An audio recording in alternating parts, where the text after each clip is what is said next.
Chag Sameach lekoulam, on est en plein Sukkot.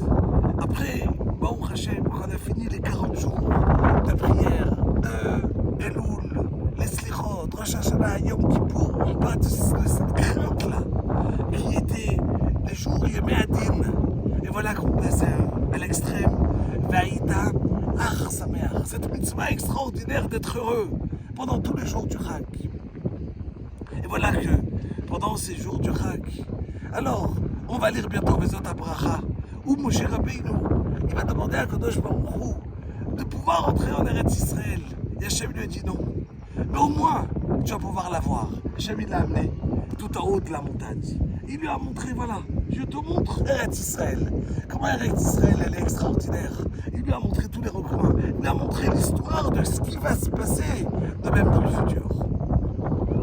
Et Moshe Rabbeinu va donner une bracha à chacun. Vezot HaBracha asher berach Moshe et bnei Israël. Quand il arrive à Yehuda, Hachem va dire Shema Hachem Kol Yehuda. Écoute la voix de Yehuda. Et Moshe Rabbeinu, il va plaider pour la cause de Yehuda, qui va rentrer au Gan Eden.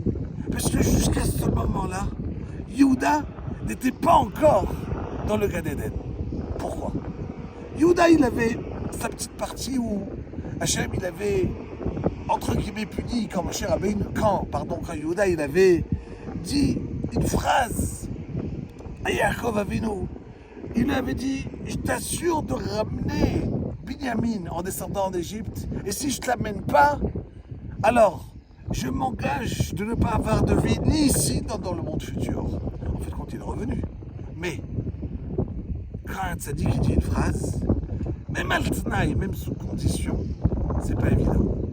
Donc quand il arrive en haut, avec la grandeur de Yehuda, il n'a pas pu rentrer au Gan Eden. Et voilà que Moshe Rabbeinu, il vient.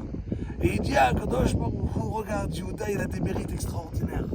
Grâce à lui, quand lui, il a reconnu sa faute, qui n'était pas une faute, avec Tamar, alors, ça a permis à Réhouven, lui aussi, d'être modé, de reconnaître. Et Réhouven, il a appris de Yehuda. Les Mefarshim, ils vont poser la question, ils vont dire, attends, 2 secondes.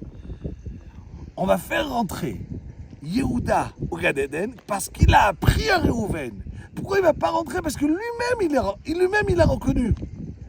Des fois, d'apprendre à quelqu'un d'autre, c'est encore plus important que de le faire soi-même. Évidemment, il faut le faire soi-même. Mais le mérite, il est encore plus grand. Parce que des fois, quand on fait quelque chose soi-même, alors on n'est pas au niveau de le faire autant bien.